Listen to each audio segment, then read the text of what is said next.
बिल्कुल समाधान नहीं है। अठे कोई टेम्परेरी व्यवस्था भी नहीं है, तो ना ही 7 महीने से हम कोशिश कर रहे हैं। तो जैसा इलाज उन लोगों ने किया है, परमानेंट इलाज चाहिए इसको, तो वो परमानेंट इलाज करने के लिए हम इतनी कोशिश कर रहे हैं। तो पहले परमानेंट इलाज करने के लिए हम बोल रहे हैं कि इस पानी का निकास करें, और उसके बाद में आपने जैसे लाइन डलवाई है वैसे लाइन हमें डलवा दें, या फिर इसको खोलें वापस, जहाँ पे डैम में जा रहा था वहाँ पे जाने दें, तो कुछ तो इलाज होगा ना इसका।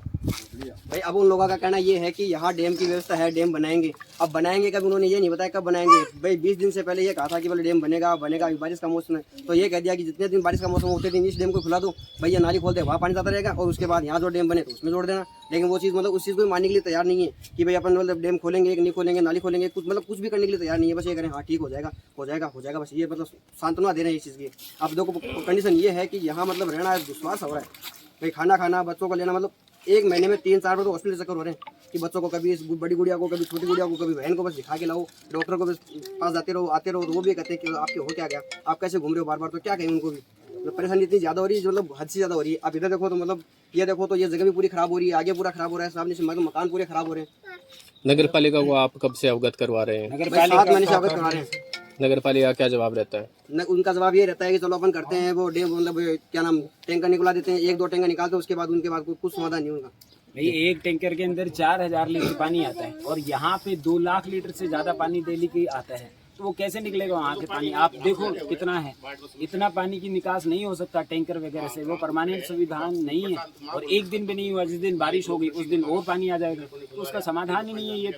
ये कोई समाधान होता तो पहले ही हो जाता। कहीं ना कहीं आपका कहने का मतलब है कि लगातार आपकी शिकायतों के बाद कोई भी सूंद नहीं ले रहा है। कोई सुन नहीं रहा है, ये मैं साफ साफ बोल रहा हूँ, जो आएगा सामने भी बोल सकता हूँ, कोई भी किसी बात का मुझे इसमें डर भी नहीं है, और उसमें सामने बोला है। ये बताओ कि भाई जो भी आदमी नाली बंद करेगा तो कम से कम उसको पूछेगा कि आपने नाली क्यों बंद करी है। भाई 3 लोगों ने नाली बंद करी है, किसी को ये नहीं पूछा कि क्यों बंद करी है, किस वजह से, बस ठीक है उन्होंने बंद कर दी। भाई ये कह दिया कि भाई मंदिर है पास में, पानी नहीं जाने, वो पानी आज थोड़ी जा रहा है, 20-25 सालों से पानी जा रहा है, तो कम से कम अब भाई 5-10 दिनों में या 5 महीने में क्या बिगड़ता है उनका। जब तक यहाँ डैम नहीं बने तब तक पानी वहाँ जाएगा, क्या दिक्कत है। लेकिन मतलब ये करे कि बोला नहीं पानी आने नहीं देंगे, तो 25 साल से भी पानी जा रहा है, तो 2 महीने 3 महीने में क्या बिगड़ता है उन लोगों का। स्थिति कैसी भी हो, कहीं ना कहीं जिम्मेदारी तो प्रशासन की है। प्रशासन की है, बिल्कुल। नहीं, चेयरमैन साहब के पास गए तो उन्होंने ये की बात बोली कि मतलब ना उन्होंने नाली बंद कर दी, आप जाके नाली खोल दो, या फिर ऐसा कर लो आगे अपने घरों के आगे मतलब माटी डला लो। तो ये कोई वो थोड़ी है कि माटी डाल दो तो आगे कहाँ तक डालेंगे, ये सड़क है या नीचे, ये मिट्टी डाल दो, बोल नीचे सड़क वो कार्य तो आम जनता का थोड़े प्रशासन। ये मिट्टी कम से कम मैंने 3 से 4 रुपए मिट्टी डलवा लिया, यहाँ मिट्टी डलवाई 3-4 रुपए की मिट्टी डलवा दी, और वो माटी फिर बह गई, फिर डलवाओ फिर बह जाती है, क्या मतलब। वो खुद अपने पैसे से डलवाते हो क्या? हाँ हम डलवा रहे हैं, घरों में पानी जा रहा है। ये देखो क्या हाल हो गया, 7-7 महीनों में इतना मतलब मकान आगे से खराब हो रहे, वो हो रहे, पीछे जो रहे वो हो रहे हैं, मतलब दोनों तरफ से मरना हमारा ही है। जो भी कार्य करेगा, सामाजिक कार्य करेगा, वो तो प्रशासन ही करेगा ना। तो प्रशासन की जिम्मेदारी है नाली खोलने की, बंद करने की, ये करने की, माटी डालने की, जो भी है। हम क्या कर सकते हैं? उन्होंने तो कहा है कि भाई आप भी लड़ लो उनसे, ये कोई समाधान हुआ? अभी जो मनीष चेयरमैन सुनाई क्यों है?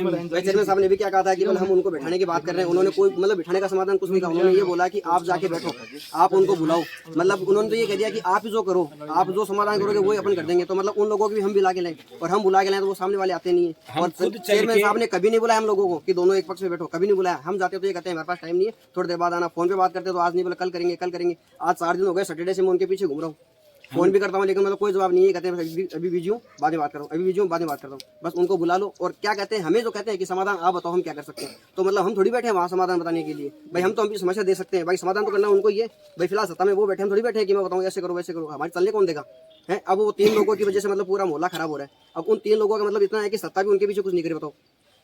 ये खुद चल के गए थे चेयरमैन सर के पास कि भाई इसका समाधान करें। उन्होंने कहा कि आज बुलाता हूँ, संडे, कल संडे है, मैं बुलाता हूँ, आप चाहो तो सैटरडे की शाम की फुटेज देख सकते हो, लेकिन उसका कोई इलाज नहीं किया है। पूर्व चेयरमैन हमारे साथ ये हाल है, बड़ी खतरनाक है। 7 महीने से ये मोहल्ले परेशान हो रहे हैं बेचारे। ये कलेक्टर साहब के पास, एसडीएम साहब के पास, विधायक साहब के पास, ईओ साहब के पास और मनीष जी चेयरमैन के पास खूब गए। लास्ट में इनको आज धरने प्रदर्शन पर बैठना पड़ा। इनकी इतनी दुर्गति हो रखी है कि बरसात में अपने घरों के अंदर भी नहीं जा सकते। इनके बच्चे बीमार हो रहे हैं, आए दिन बीमार हो रहे हैं।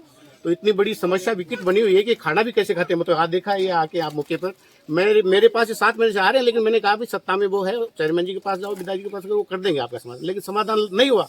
तो लास्ट में हमें ये मतलब लेना पड़ा डिसीजन कि हम यहाँ धरना प्रदर्शन देंगे 3 दिन के लिए। अगर हमारी मांगे फिर भी नहीं सुनी गई तो फिर अनिश्चितकालीन धरना हम यहाँ देंगे। चेयरमैन जी का क्या कहना है? वो बिठाएंगे या नाली ब्लॉक कर दी इनकी, एक तो वो नाली नहीं खुलवा पा रहे हैं तो फिर यहाँ सत्ता में क्यों बैठे? भाई नाली तो वो नगर पालिका खुलाएगी, ये थोड़ी लड़ेंगे यहाँ मोहल्ले वाले। वो भाई प्रशासन पुलिस वालों को जाब्ता लेकर कैसे भी ये नाली खुलवाए तो डैम में या मेरा बनाया हुआ है उसमें पानी जाके निकल सकता है पानी। और स्थायी समाधान तो इसका जो ड्रेनेज सिस्टम का जो डीपीआर बनी थी उसके 10 करोड़ रुपए पास हो चुके हैं। वो 2 बजट तो यहाँ आ गए, अभी तक तो लगा नहीं है। अब देखते हैं वो लग जाएगा तब तो पूरे मुकुंदगढ़ की समस्या है वो दूर हो जाएगी। और ये 23 नंबर की समस्या नहीं, पूरे मुकुंदगढ़ में वार्ड नंबर 4, वार्ड नंबर 3, 18 इतनी भयंकर समस्या पानी की है कि यहाँ मुकुंदगढ़ में कोई बोलने वाला भी नहीं है और कोई सुनने वाला भी नहीं है। सर अधिकारियों का क्या कहना है? अधिकारी आते ही नहीं, मतलब दबाव में है। अधिकारी तो दबाव में बेचारे वो बोल नहीं पा रहे हैं। खुद तो बढ़िया एसी के कमरों में बैठे रहते हैं लेकिन आम जनता को कोई सुनने नहीं आता। मैं कह रहा हूँ 7 महीने से स्थायी ईओ तो नहीं है यहाँ, स्थायी ईओ नहीं है। और ईओ के पास जाते हैं, घासे देते हैं बेचारे, सबको ये मतलब इतने ज्ञापन दे दिए बेचारे। लास्ट में तो ये मेरे पास शुरू से आ रही, आज मेरे को ये भी नहीं पता ये धरना दे रहे। उनका अंकल हम धरना देंगे, वो आप बेटो दो, तैयार हूँ मैं भी साथ। तो मैं तो आ गया यहाँ, लेकिन लोग कह रहे हैं कि ये नेतागिरी कर रहे हैं, चुनाव आ गए, ये बिल्कुल सरासर झूठ है। और अगर सामाजिक सेवा के लिए नेतागिरी भी की जाए तो वो भी बिल्कुल करेंगे। और मैं मेरे कार्यकाल का 5 साल का कार्यकाल और इनका 20 साल का कार्यकाल उनको चैलेंज करूंगा, मेरे सामने आके बात करेंगे उन्होंने क्या किया है। ये डैम भी मेरे बनाए हुए हैं, 18 नंबर और 20 नंबर दोनों, 23 नंबर की।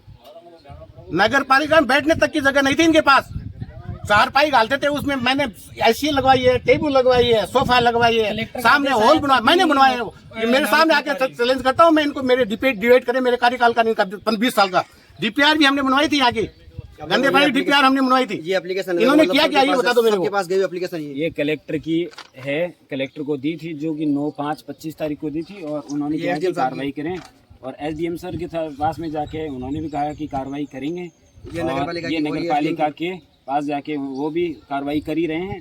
और ये एसडीएम फिर जाके वो भी कार्रवाई चली रही है, लगातार 7 महीने से कार्रवाई चल रही है। और आप देख रहे हैं अब तो मतलब ये नाली वाली निकाल रखी है, इनको पता चल गया होगा, बरसात में अंदर नहीं जा सकते बेचारे। और जो कार्य करवाते हैं, मिट्टी डलवाते हैं, वो भी खुद के पैसों से डलवाते हैं। बिल्कुल फर्जी काम चल रहा है, लेकिन कोई यहाँ कोई बोलने वाला नहीं है। इसलिए लास्ट में हमें तो आना पड़ा। भाई नेतागिरी कहो कुछ भी कहो, लेकिन जनता को अगर परेशान करोगे तो हम उनके साथ आएंगे। सर आगे की क्या रणनीति रहेगी? मैं रणनीति ये है, पहले हम सांकेतिक 3 दिन का धरना दे रहे हैं। अगर फिर भी हमारी सुनवाई नहीं हुई तो हम अनिश्चितकालीन धरना बांधेंगे। तो सर कहीं ना कहीं बीमारी को न्योता देता है ये जगह। भाई करेंगे तो वही, सत्ता में तो वही बैठे हैं, करना तो उनको ही है। अब आज जागते हैं कब जागते हैं वो देखते हैं। तो जागने वाले और पूरे मतलब मुकुंदगढ़ वासियों से निवेदन करना चाहता हूँ कि जिसकी भी ये समस्या जगह जगह बनी हुई है वो सब बात आए यहाँ और उनका समाधान के लिए दबाव बनाए चेयरमैन जी पर, ईओ पर। सर जागने उठने की बात तो बाद में, क्योंकि बारिश का मौसम चल रहा है, गंभीर बीमारियों को ये न्योता देती है जगह है। तो मैं आपको कहता रहा हूँ सर, मैं 1 महीने में 3 से 4 चक्कर मेरे हॉस्पिटल के होते हैं। कभी बच्चों को लेके, कभी सिस्टर को लेके, कभी किसको लेके, कभी हम खुद। मतलब ये होता है कि उनके पास वो भी कहते हैं कि मतलब आप 1 महीने में 2-3 चक्कर हो जाते हैं। एक बार तो ऐसा हुआ कि मैं 3 दिन लगातार मतलब वहाँ बैठा रहा। मतलब पहले बड़ी वाली गुड़िया को, छोटी वाली बहन को, तो उन्होंने कहा कि क्या हो गया तू 3 दिन से लगातार आ रहा। तो मैंने बोला सर ऐसी हालत है, तो बोला करो नगर पालिका को। तो क्या करें नगर पालिका को, कोई सुनता ही नहीं है। वहाँ वार्ड नंबर 23 है ना, वार्ड नंबर 23 स्थितियाँ आपको हम दिखा रहे हैं।